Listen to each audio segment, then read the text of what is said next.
Roles and uses of information system को देखते हैं। लास्ट क्लासेस के अंदर भी हमने बात की थी कि जो इंफॉर्मेशन सिस्टम होता है इसका मेन पर्पस जो है वो आपको इंफॉर्मेशन प्रोवाइड करना है, और वो इंफॉर्मेशन आपको बिजनेस के मुख्तलिफ मराहल के अंदर इस्तेमाल होती है, और उस इंफॉर्मेशन के बेसिस के ऊपर आप मुख्तलिफ अपने बिजनेस के जो प्रोसेसेस हैं जिनके अंदर एक डिसीजन मेकिंग भी है, वो आप सारे के सारे प्रोसेसेस एग्जीक्यूट वो आप करते हैं।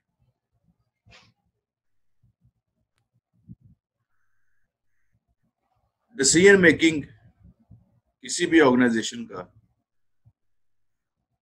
सबसे जो मेन इंपॉर्टेंट है जो सिस्टम है वो आपके पास डिसीजन मेकिंग सिस्टम होता है, और उस डिसीजन मेकिंग सिस्टम के अंदर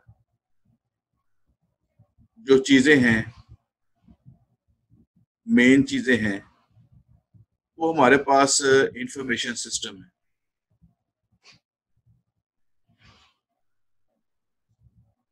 तो इंफॉर्मेशन सिस्टम का जो बेसिक रोल है, सबसे जो इम्पोर्टेंट रोल है और सबसे क्रिटिकल जो रोल है इंफॉर्मेशन सिस्टम का, वो उसका डिसीजन मेकिंग है। ये सबसे पहला रोल है और सबसे पहला यूज है इंफॉर्मेशन सिस्टम का। जो तालिब इल्म लास्ट क्लास में नहीं थे या जिन तालिब इल्मों ने लेक्चर 1 की वीडियो नहीं देखी, उनके लिए अर्ज है कि इंफॉर्मेशन सिस्टम आपके पास एक ऑर्गेनाइजेशन है। उस ऑर्गेनाइजेशन के अंदर जितना भी सिस्टम है, अगर उस मैनुअल सिस्टम है, उस मैनुअल सिस्टम को कंप्यूटराइज्ड कर दिया जाए तो वो आपके पास इंफॉर्मेशन सिस्टम कहलाता है। Management information system, information system, ये दो डिफरेंट टर्मिनोलॉजीज हैं। सिंपल इंफॉर्मेशन सिस्टम एक टर्म है जिसे हम एब्रीवेट करके आईएस कहते हैं, और मैनेजमेंट इंफॉर्मेशन सिस्टम इसको हम एब्रीवेट करके एमआईएस कहते हैं। ये दोनों डिफरेंट टर्मिनोलॉजीज हैं। ये भी हम डिस्कस करेंगे कि एमआईएस और आईएस, इन दोनों चीजों के दरमियान में बुनियादी फर्क क्या होता है।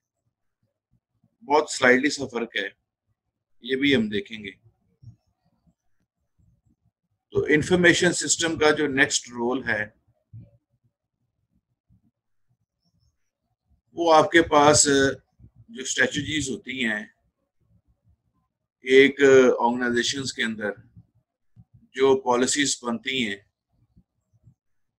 किसी भी प्रोडक्ट्स को लॉन्च करने के लिए, किसी भी सर्विसेज के लिए, बिजनेस प्रोसेसेस के लिए, ये सारी की सारी जो है आपके पास इंफॉर्मेशन सिस्टम जो है वो आप इसके अंदर बड़ा हेल्पफुल होता है कि इंफॉर्मेशन सिस्टम आपकी प्रोडक्ट्स के बारे में, सर्विसेज के बारे में, और जो दूसरे मराहल हैं, प्लानिंग है, इसके बारे में ये सारी की सारी हमें इंफॉर्मेशन प्रोवाइड कर रहा होता है। नेक्स्ट स्लाइड्स के ऊपर आते हैं जी।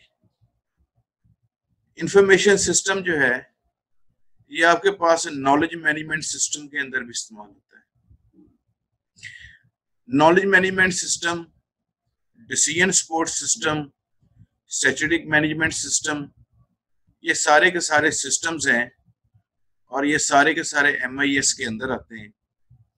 हम इन सब सिस्टम्स को इंडिविजुअली आगे जाके इन्हीं स्लाइड्स के अंदर भी देखेंगे, आज के लेक्चर के अंदर भी देखेंगे, और हम नेक्स्ट लेक्चर्स के अंदर भी इन्हीं सिस्टम्स का मुताला करेंगे।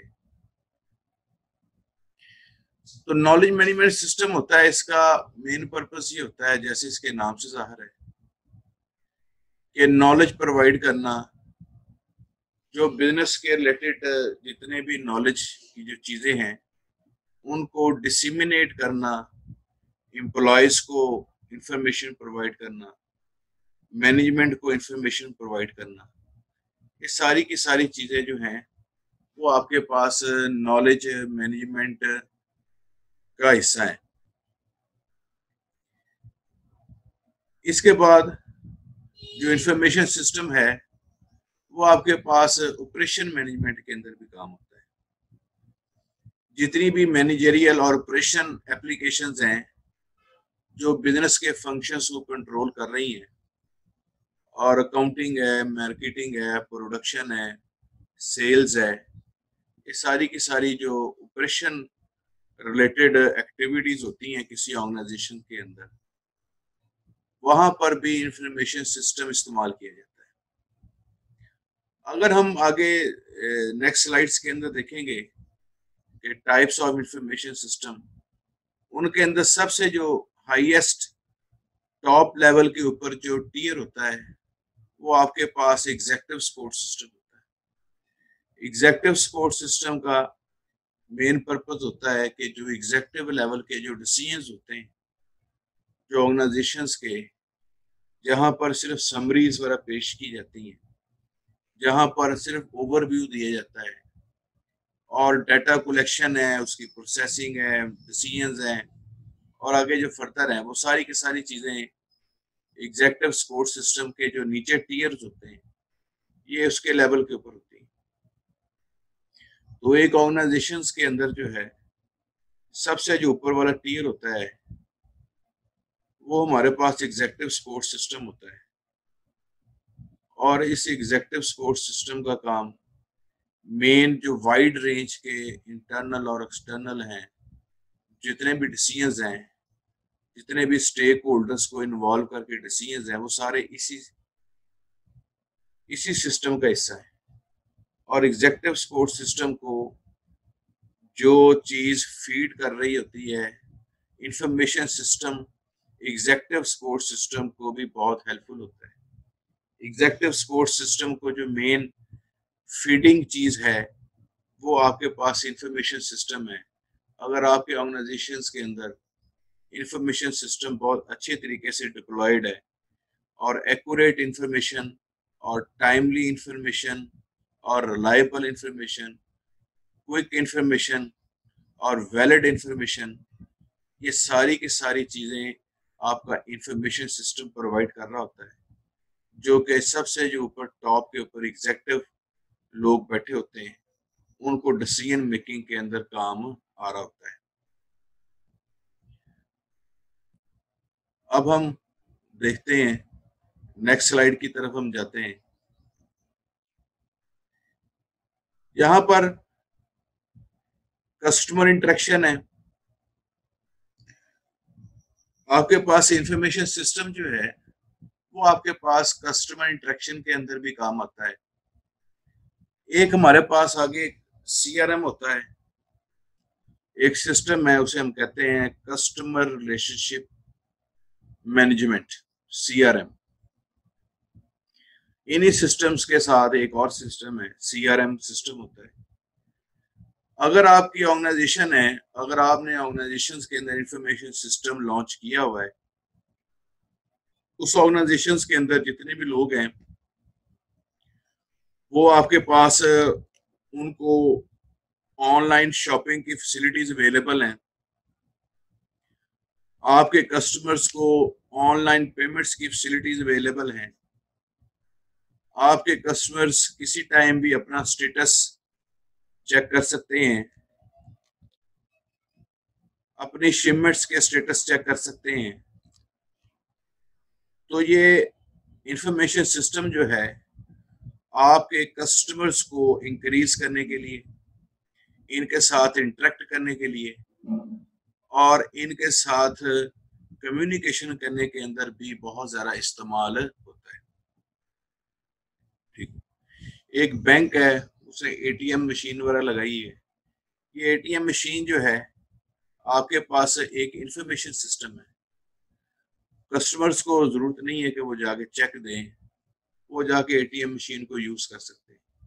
इसी तरह हम ऑनलाइन रिचार्जिंग है, मोबाइल चार्ज कर सकते हैं, बिलिंग है, कंप्लेंट्स हैं। ये सारी की सारी चीजें जो हैं, ये मैनुअल की बजाय अगर कस्टमर को ऑनलाइन चीजें मिल जाएं तो इसके अंदर उस ऑर्गेनाइजेशंस की जो पॉपुलैरिटी है वो काफी हद तक इंक्रीज हो जाती है। जो नेक्स्ट पॉइंट है इसका, वो है कोलैबोरेशन ऑन टीम।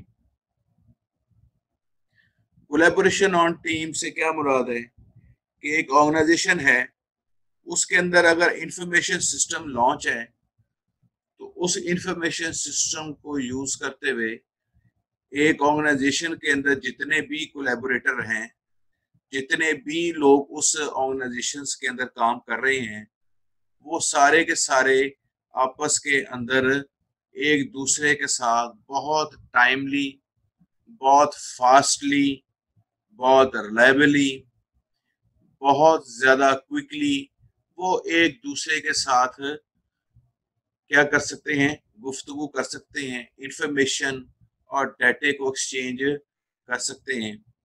ये जिस तरह हम इंफॉर्मेशन का इस्तेमाल कर रहे हैं एजुकेशन के अंदर, और आज आप मेरा लेक्चर जो है वो आप ऑनलाइन सुन रहे हैं, तो ये एक ऑर्गेनाइजेशन के अंदर इंफॉर्मेशन सिस्टम का ही रोल है। आप स्काइप यूज कर सकते हैं, आप फेसबुक को यूज कर सकते हैं, आप ट्विटर को यूज कर सकते हैं, आप मुख्तलिफ सोशल मीडिया और मुख्तलिफ मोबाइल एप्लीकेशंस जिनके ज़रिए मुख्तलिफ लोग जो हैं एक दूसरे के साथ कनेक्ट हो सकते हैं, कोलैबोरेशन कर सकते हैं। ये सारी की सारी चीज़ें जो हैं, ये इंफॉर्मेशन सिस्टम का यूजेस हैं एक ऑर्गेनाइजेशन के अंदर।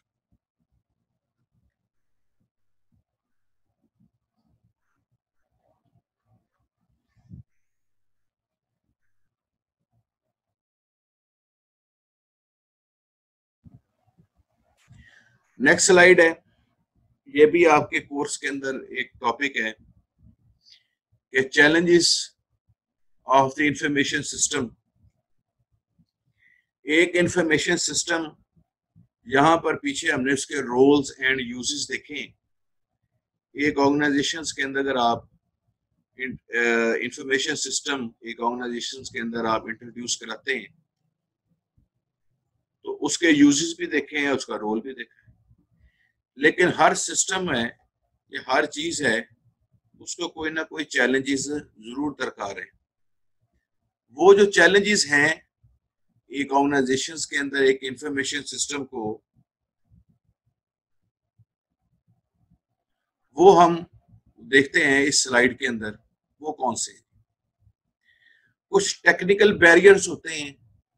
हर सिस्टम जब भी डिप्लॉयड होता है उसके अंदर कुछ ना कुछ टेक्निकलिटीज होती हैं।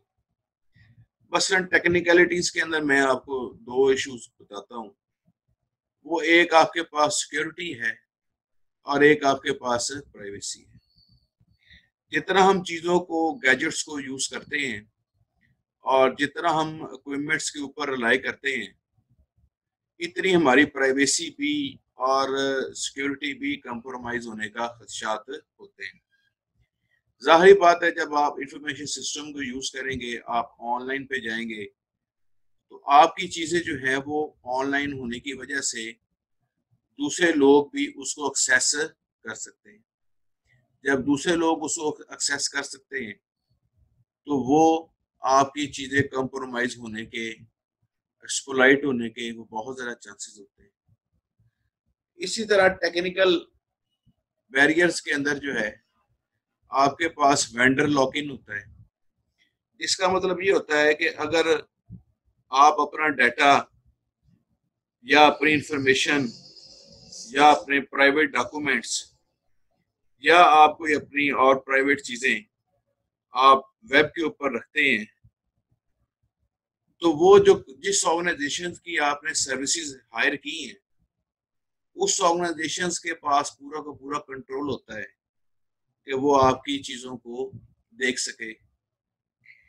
और अगर वो ऑर्गेनाइजेशन कॉम्प्रोमाइज हो गई, उस ऑर्गेनाइजेशन के ऊपर साइबर अटैक होता है, तो आपका सारा डाटा, आपकी प्राइवेट चीजें, उस सब के सब ब्रीच होने के बहुत ज्यादा चांसेस मौजूद हैं।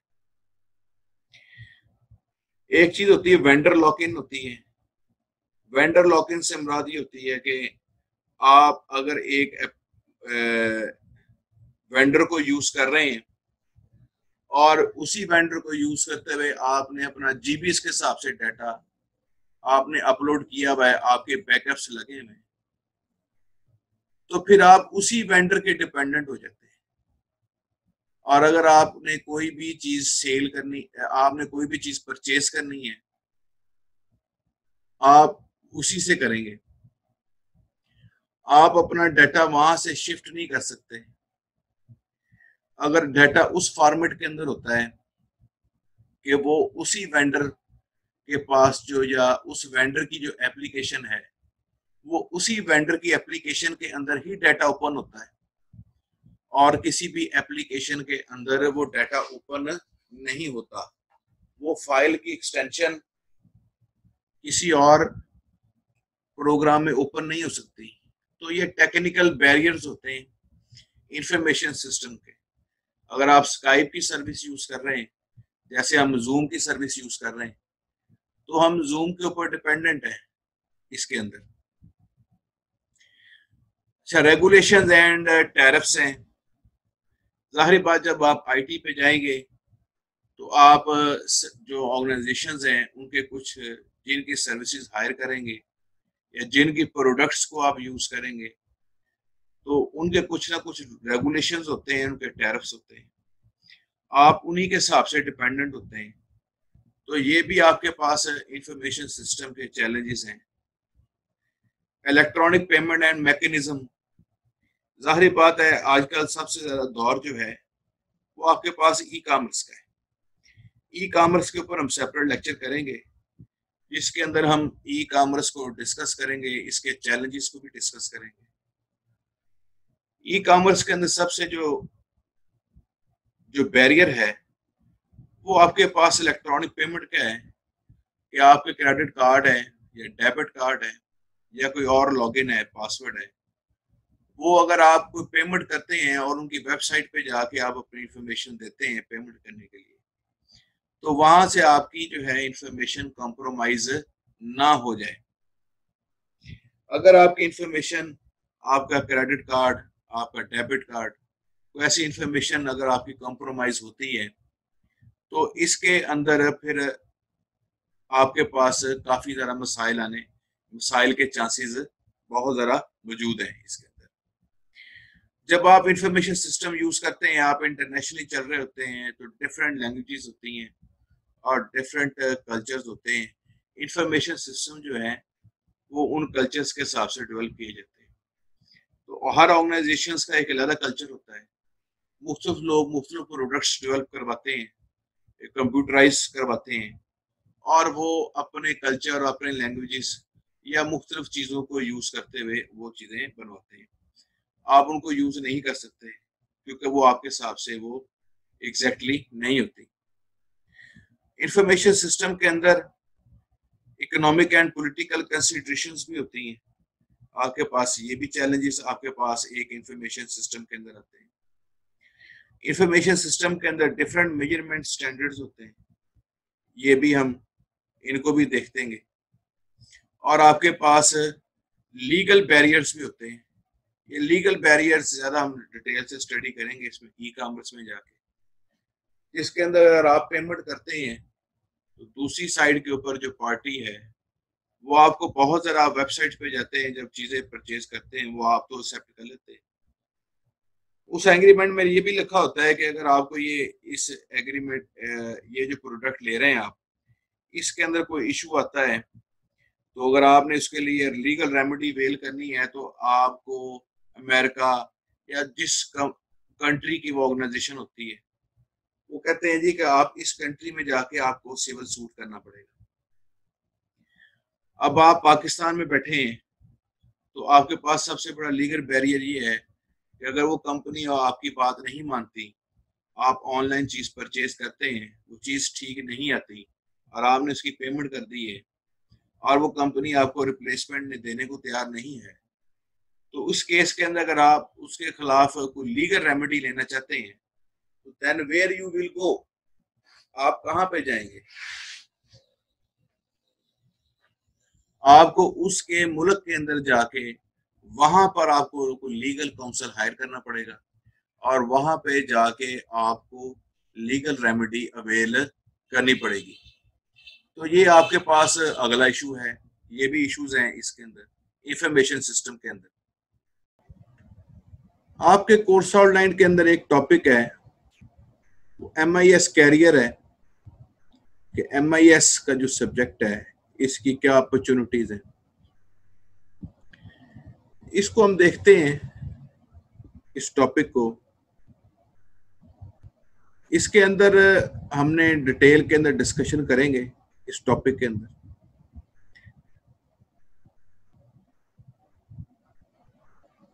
एडवांटेजेस हम बयान करेंगे कि MIS जो है आपके कैरियर के अंदर, अगर आप MIS को एज ए कैरियर अडॉप्ट करते हैं MIS के सब्जेक्ट को, तो उसका क्या बेनिफिट होगा। सबसे पहला जो बेनिफिट है वो global trends of increasing amount of computing related positions है। दुनिया के अंदर बहुत ज़्यादा जो आपके पास जॉब्स क्रिएट हो रही हैं वो आपके पास कंप्यूटर के रिलेटेड जॉब्स क्रिएट हो रही हैं। अगला जो इसके अंदर एडवांटेज है कि जो सैलरीज होती हैं, जो कंप्यूटर पर्सोनल्स हैं, वो जब किसी ऑर्गेनाइजेशन में काम करते हैं तो उनकी जो सैलरीज होती हैं वो कंपैरेटिवली दूसरे लोगों की सैलरी से जो हैं वो ज़्यादा होती हैं। One of the fastest growing sector for creation of new job positions in the world. IT के अंदर जो है, क्योंकि बहुत ज़्यादा स्पीड से, बहुत ज़्यादा तेज़ी से इसके अंदर नए नए टूल्स आते हैं, नए नए लैंग्वेजेस आती हैं, बहुत ज़्यादा फास्ट ग्रोइंग है, तो इसके हिसाब से इसके अंदर जॉब्स भी उस हिसाब से ज़्यादा क्रिएट होती हैं।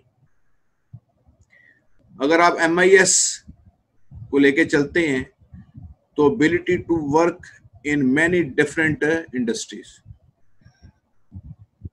कुछ लोग मैकेनिकल के लोग होते हैं, वो मैकेनिकल के रिलेटेड इंडस्ट्री में जाते हैं, कुछ केमिकल के होते हैं वो केमिकल इंडस्ट्री में काम कर सकते हैं।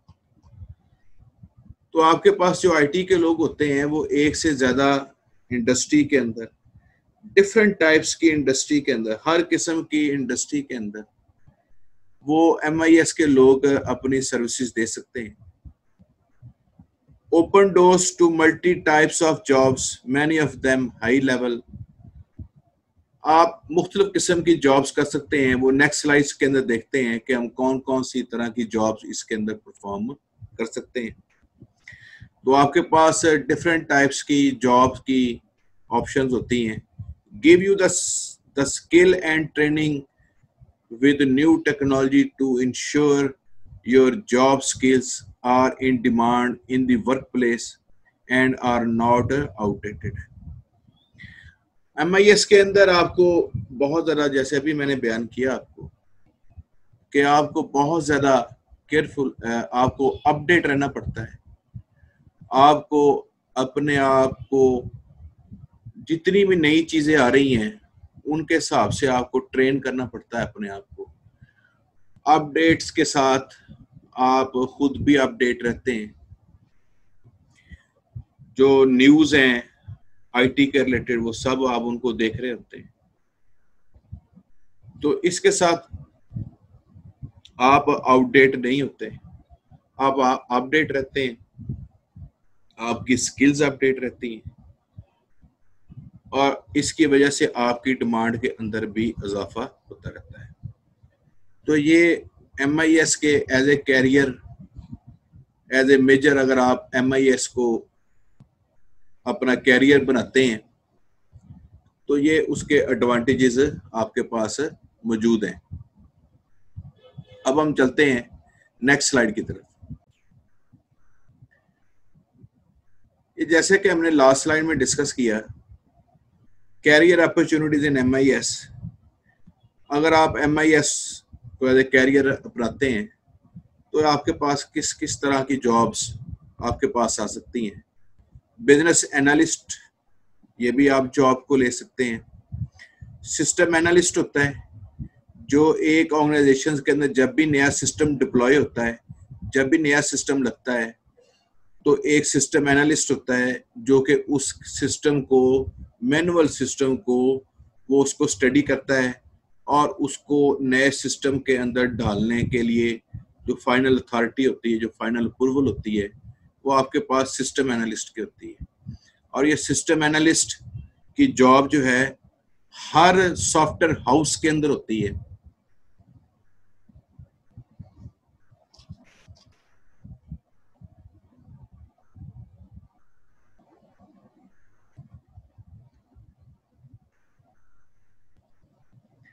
आपके पास डेटाबेस डिजाइनर की जॉब होती है।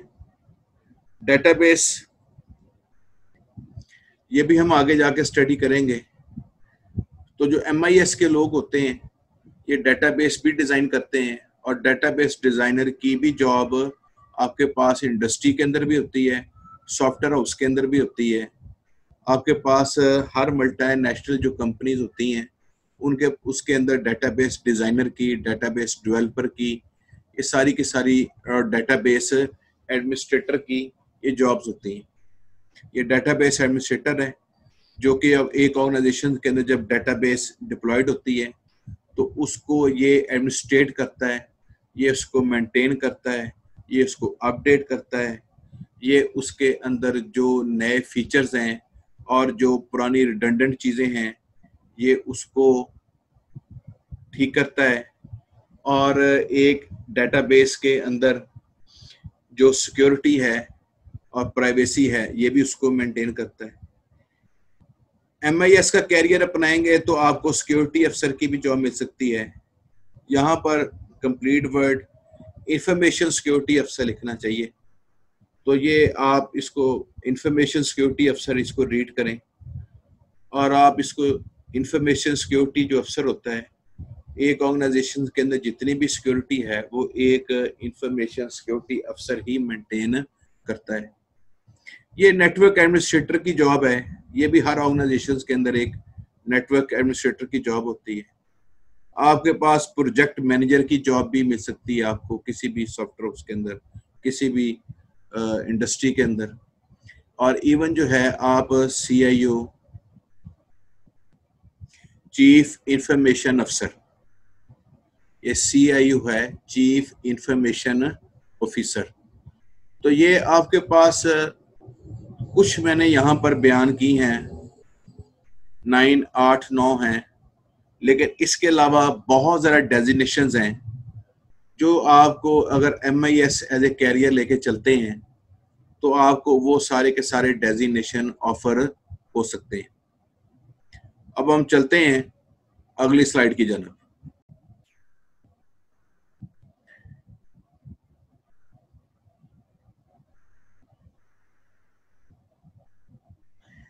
अब हम देखेंगे कि हमारे पास डिफरेंट काइंड्स ऑफ सिस्टम्स कौन कौन से होते हैं, और वो कौन कौन से सिस्टम्स किस किस लेवल के ऊपर काम कर रहे होते हैं इंफॉर्मेशन सिस्टम में। ये हमने पीछे भी चीज़ें पढ़ी हैं।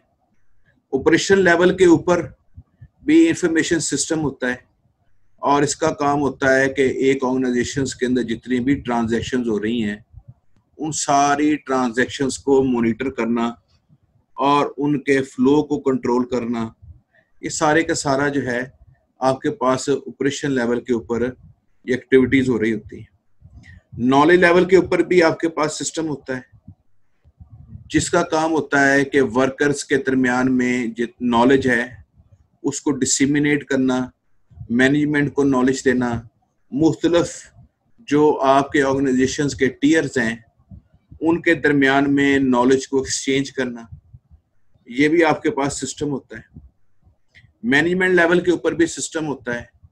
ये आपके पास मिडिल लेवल की मैनेजमेंट बैठी होती है जो कि कुछ डिसीजंस ले रही होती है, या जो टॉप की जो मैनेजमेंट है उनके डिसीजंस को इम्प्लीमेंट करवा रही होती है, और उसकी इम्प्लीमेंटेशन के दौरान जो उनको डिसीजंस लेने पड़ते हैं, जो उन टॉप मैनेजमेंट की डिस्क्रिशंस हैं, वो उन्होंने आगे उनको किया होता है। डेलीगेशन ऑफ पावर्स होती हैं। टॉप मैनेजमेंट जो है, जब मिडिल लेवल जो मैनेजमेंट है उसको कुछ डेलीगेशन ऑफ पावर्स कर देते हैं कि वो टॉप मैनेजमेंट के बिहाफ के ऊपर वो डिसीजंस करें, तो ये मैनेजमेंट लेवल के ऊपर भी इंफॉर्मेशन सिस्टम्स मुख्तलिफ काम कर रहे होते हैं। और ये जो अगला है वो स्ट्रेटेजिक लेवल है, जिसके अंदर हर ऑर्गेनाइजेशंस के अंदर एक प्लानिंग यूनिट होता है। जो मल्टी नेशनल कंपनीज हैं वहां पर प्लानिंग का एक डिपार्टमेंट होता है बकायदा।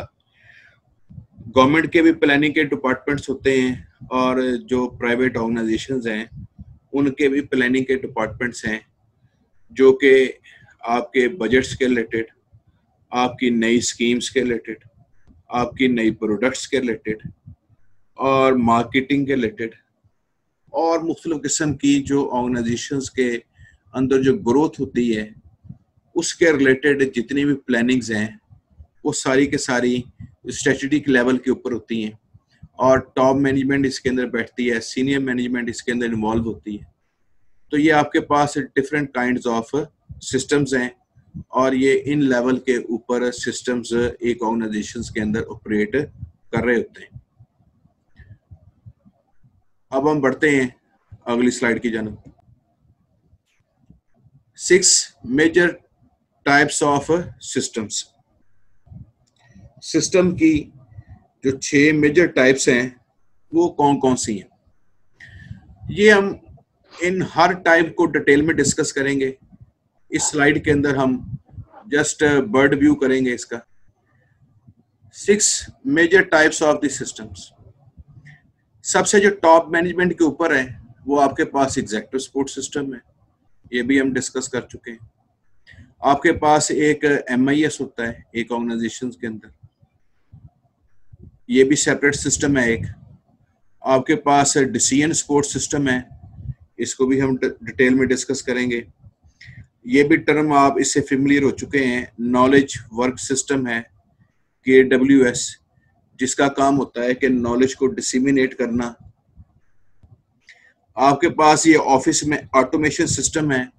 आपके ऑर्गेनाइजेशंस के अंदर जितने भी ऑटोमेशन होती है, जितना भी कंप्यूटराइज होता है, प्रिंटर है, स्कैनर है, कंप्यूटर है, लैपटॉप है, मोबाइल है, CCTV है, ये सारी की सारी चीजें जो हैं वो ऑफिस ऑटोमेशन के अंदर आ जाती हैं। TPS है, ट्रांजैक्शन प्रोसेसिंग सिस्टम है। इस सिस्टम का काम होता है कि जितनी भी ट्रांजैक्शंस हो रही हैं एक ऑर्गेनाइजेशंस के अंदर, उन सारी ट्रांजैक्शंस को मॉनिटर करना, उन सारी ट्रांजैक्शंस को रिकॉर्ड करना, ये सारे का सारा काम होता है आपके पास TPS का, ट्रांजैक्शन प्रोसेसिंग सिस्टम का। अब हम इन सिस्टम्स को बारी बारी देखते हैं। नेक्स्ट स्लाइड पे चलते हैं।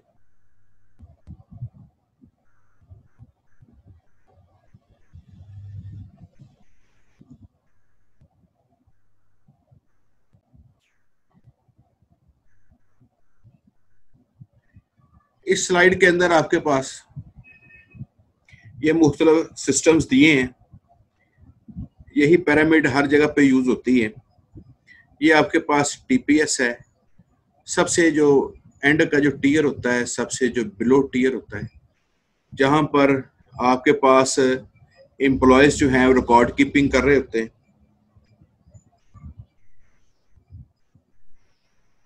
आपके पास पेरोल अकाउंट्स होता है। आपके पास मटेरियल मूवमेंट कंट्रोल्स होती हैं, आपके पास ऑर्डर प्रोसेसिंग होती है, और इससे जो ऊपर वाला सिस्टम है वो आपके पास DSS है, डिसीजन सपोर्ट सिस्टम है। इससे ऊपर जो सिस्टम होता है वो आपके पास मैनेजमेंट इंफॉर्मेशन सिस्टम है, और जो सबसे ऊपर वाला टीयर होता है इसके अंदर एग्जीक्यूटिव सपोर्ट सिस्टम है। ये आपके पास ऑपरेशनल लेवल सिस्टम होता है।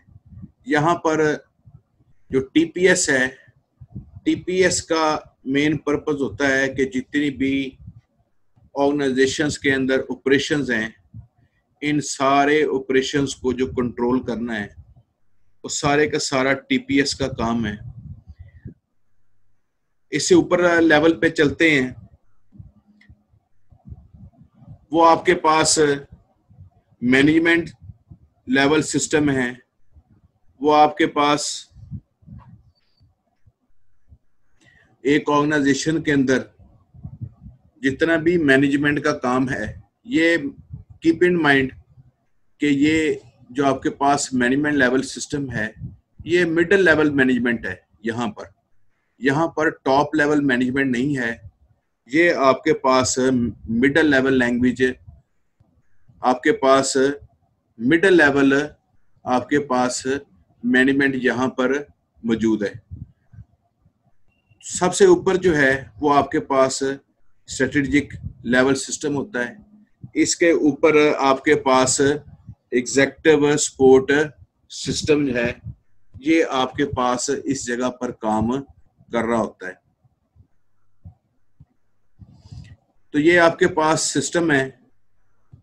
इन सिस्टम्स को हम फर्दर हम अगली नेक्स्ट स्लाइड्स के अंदर इनको हम डिस्कस करते हैं।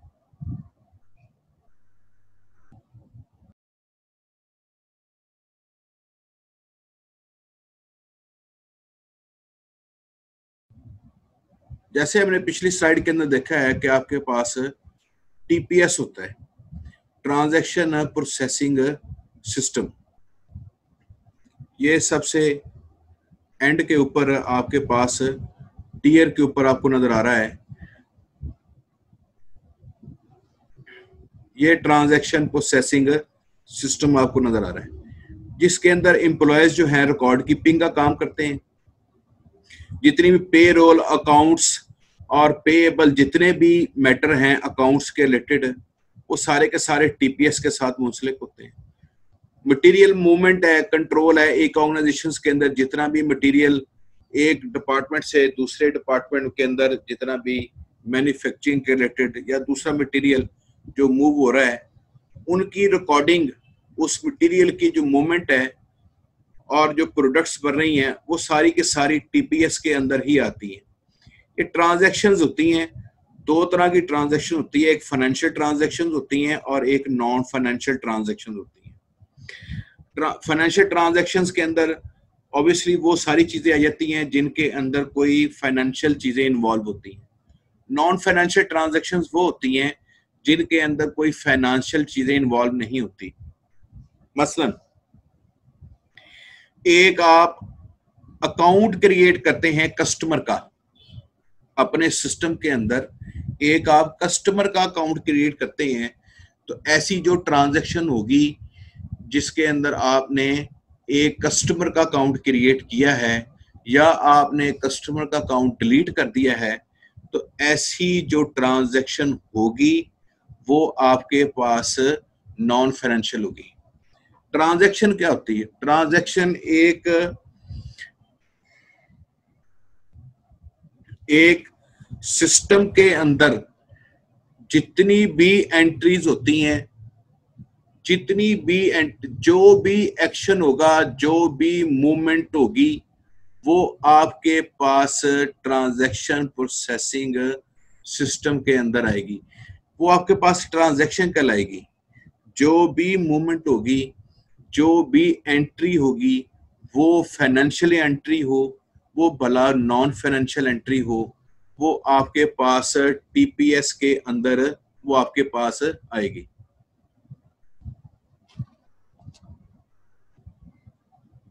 तो नेक्स्ट स्लाइड के ऊपर फिर दोबारा देखते हैं इसी चीज को। यहां पर ये मेंशन है कि टीपीएस इसका क्या फंक्शन होता है। बेसिक्स बिजनेस सिस्टम है, ये सबसे जो मेन फंक्शंस हैं, जितनी भी रिकॉर्डिंग है चीज़ों की, ट्रांजैक्शंस की, वो सारी की सारी जो है वो आपके पास टीपीएस लेवल पे होती है।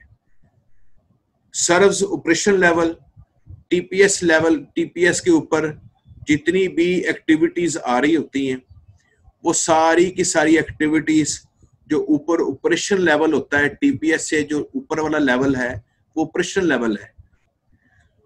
टीपीएस के अंदर रिकॉर्ड्स, डेली रूटीन एक्टिविटीज, जितनी भी डेली की एक्टिविटीज होती हैं, जितनी भी जो चीजें होती हैं वो सारी की सारी टीपीएस के अंदर आ जाती हैं। अच्छा जी, आगे जो इसका टीपीएस का है फंक्शन, वो आपके पास रिकॉर्ड डेली, आपके पास इसकी जितनी भी एंट्रीज होती हैं वो टीपीएस के अंदर आ जाती हैं। Sales orders, hotel reservation, payroll, everything जो है वो आपके पास टीपीएस के अंडर वो आपके पास एंट्रीज आ जाती हैं। नॉलेज वर्क सिस्टम है, ये जैसे मैं आपको बता चुका हूँ पिछली स्लाइड्स के अंदर। इसका काम होता है कि एक जितनी भी ऑर्गेनाइजेशन है उसके जितने भी डिपार्टमेंट्स हैं, उन सारे डिपार्टमेंट्स के अंदर नॉलेज को डिसिमिनेट करना। ये आपके पास डीबी लिखा हुआ है, लीगल डेटाबेस है। आपके पास नॉलेज वर्कर है, हेल्प नॉलेज वर्कर्स है, साइंटिस्ट है, डॉक्टर्स हैं, इंजीनियर्स हैं। इसका काम इन सब वर्कर्स को नॉलेज प्रोवाइड करना है, मैनेजमेंट को नॉलेज प्रोवाइड करना है, वर्कर्स को नॉलेज प्रोवाइड करना है। और ऑर्गेनाइजेशंस के अंदर इसका ये भी पर्पस है कि ensure that new knowledge is integrated into the organisation. ये आपके पास ये भी चीजें इसी के अंदर आ जाती हैं इसके अंदर।